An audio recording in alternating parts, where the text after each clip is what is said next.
সালাম ভাই, আপনি বলছিলেন যে প্রধান উপদেষ্টা কিন্তু বলে যাচ্ছেন ডিসেম্বর জুন, সবশেষ প্রেস উইং থেকে ডিসেম্বর আসলো, পরে জুন বলা হলো সংশোধন করে। যাই হোক, প্রধান উপদেষ্টা না বললেও ওনার উপদেষ্টা পরিষদের সদস্য, ওনার প্রশাসন, ওনার প্রেস উইং, ওনার শুভাকাঙ্ক্ষী, ওনার সমর্থক এবং ওনার সমর্থিত সবচেয়ে পছন্দের দল, এই সব জায়গা থেকে কিন্তু 5 বছর 10 বছরের এরকম অনেক কিছু বলা হচ্ছে। তার বিপরীতে তো প্রধান উপদেষ্টা কোনো ব্যাখ্যা দিচ্ছেন না যে এগুলোর সাথে তিনি একমত না, এগুলো তিনি চান না। নিশ্চয়ই আগামীকাল যখন প্রধান উপদেষ্টার সাথে আপনাদের বৈঠক হবে, সেই বিষয়গুলো হয়তো আসবে। না, এটা তো আসার বিষয়, এটা তো ইটস রিলিভেন্ট। যখনই আমরা চাবো যে আপনি স্পেসিফিক এইটা ডিক্লেয়ার করেন, তাই না, তখন তো এটা তখন যদি উনি নিজের মুখে বলে যে না 5 বছর, তখন না সেটা আলোচনায় আসবে। এর আগে তো সেটা আলোচনায় আনা যায় না। তো এই কারণেই আমরা যেটা চাই যে পরিষ্কার কথাটা, যে আজকের ওনারা এটা কথাই তো ইন্টেরিয়াম গভর্নমেন্ট, তাই না, অন্তর্বর্তীকালীন সময়ের জন্য। তো অন্তর্বর্তীকালীন সময় কতক্ষণ, সেটা তো একটা লিমিটেশন আছে। আর ওনারা কতটুকু কাজ করার, সরকারের তো কোনো মানে সময়সীমা বেঁধে দেওয়া নাই, যেহেতু এটা ঐকমত্যের ভিত্তিতে। কিন্তু তারপর অন্তর্বর্তীকালীন তার পূর্ণকালীন সরকার না, এটাও তো আবার ঠিক, পূর্ণকালীন তো না। কাজে ওইটা যেটা বলছে ওইটার মধ্যে তো এমনি এটা নস্যাৎ হয়ে যায়। কাজে ওইটা কারো থাকতে পারে। আর যেটা বললাম যে যেহেতু আমরা এই সরকার এখন যেটা আছে, এদের তো কাজ একটাই, মূল কাজ, সেটা হলো একটা নির্বাচিত সরকারের কাছে ক্ষমতাটা হস্তান্তর করা, মানুষের ভোটের অধিকারটাকে ফিরিয়ে দেওয়া। এটা হলো তাদের মূল কাজ।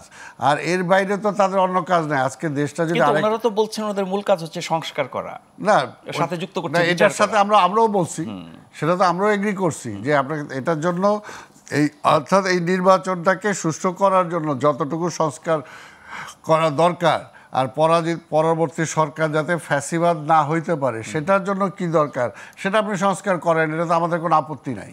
এটা তো আমরাও চাচ্ছি যে এই সরকার সেটা করুক। কিন্তু বিষয়টা হলো যে ধরেন যদি দেশটা আরেকটু এরা খোদা না করুক, যদি আরেকটা ক্ষতিগ্রস্ত দিকে চলে যায়, তখন এদের তো কোনো জবাবদিহিতা নাই। কিন্তু আমাদের তো, আমরা যারা রাজনীতি করি, আমি সরকারে থাকি বা না থাকি, আমাকে কিন্তু জবাব দিতে হয়। যেটা প্রিন্স সাহেব বললেন যে আমি এলাকায় গেছি, আমার বলে কয়দিন পরে নির্বাচন বা কি হবে কি না, অর্থাৎ মানুষ তো জানতে চায় আমার কাছে। তা এখনও যে ভাই নির্বাচন কি হবে কি না, ভাই আপনারা যত কিছু করেন এই 5 বছর, অর্থাৎ এই যে এটা তো আমার কাছেই জানতে চাবে। ঠিক এই জন্যই বললাম যে জবাবদিহিতাটা আমাদেরকে করতে হয়। সেই কারণেই আমরা এই সরকারের কাছে পরিষ্কারভাবে আমরা জানতে চাবো যে এটা আমরা বিগিনিং থেকে বলতেছি, আপনি একটা রোড ম্যাপ দেন। প্রথম বলছি রোড ম্যাপ দেন, আপনি টোটাল যে আপনি কতদিন থাকতে চান, এর মধ্যে কি আপনি সংস্কার করতে চান। এই সময়টা যদি ঠিক হয়ে যায়, তাহলে আমরাও আমাদের এটা ঠিক করি, পরিকল্পনাটা ঠিক করি। কিন্তু এখন পর্যন্ত কিন্তু 8 মাস চলে যাওয়ার পরও এই সরকার রোডম্যাপ তো দেয়ই নেই। এখন যেটা আমরা বলতেছি যে আপনি নির্বাচনী শিডিউল দেন, অর্থাৎ নির্বাচনটা কবে করতে চান সেটা রোডম্যাপ আপনি দেন। এখন এটাকে আমরা আরও সংক্ষিপ্ত করে আছি।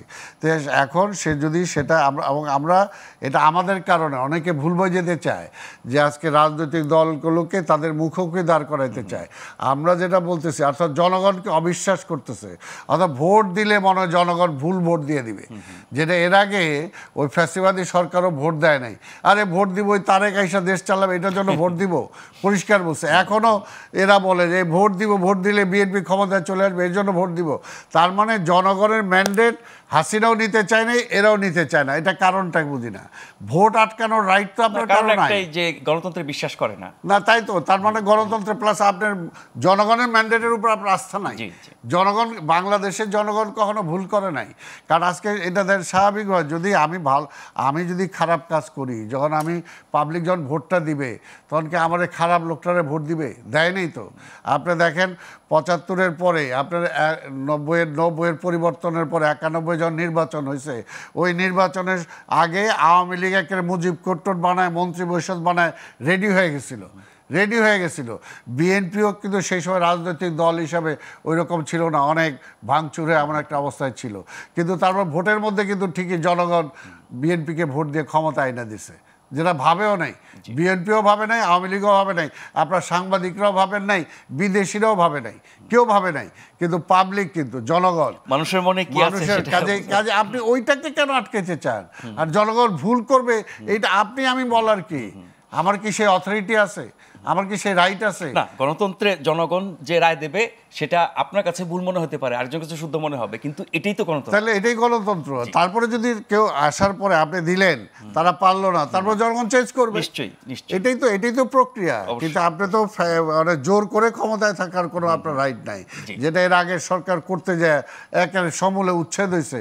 সমূলে উচ্ছেদ না শুধু, আজকে রাজনীতি বলেন, আজকে খালি আওয়ামী লীগ ক্রাইসিসে পড়ে নাই, আজকে হোল রাজনীতিটাকে ক্রাইসিসে ফেলায় দিয়ে গেছে শেখ হাসিনা, গণতন্ত্রটাকে ক্রাইসিসে ফেলায় দিছে। আজকে দেখেন কি করছে সেটা, আজকে মসজিদের ইমাম পর্যন্ত পালাইছে, পুলিশের আইজি পর্যন্ত পালাইছে, আজকে বিভিন্ন প্রতিষ্ঠানের প্রধানগুলো পর্যন্ত পালাইছে, অর্থাৎ দেশটাকে একটা ক্রাইসিসের মধ্যে ফেলে দিয়ে গেছে। কাজে আবার ওইদিকে কেউ নিয়ে যাক, এটা তো আমরা চাই না। নিশ্চয়ই নিশ্চয়ই।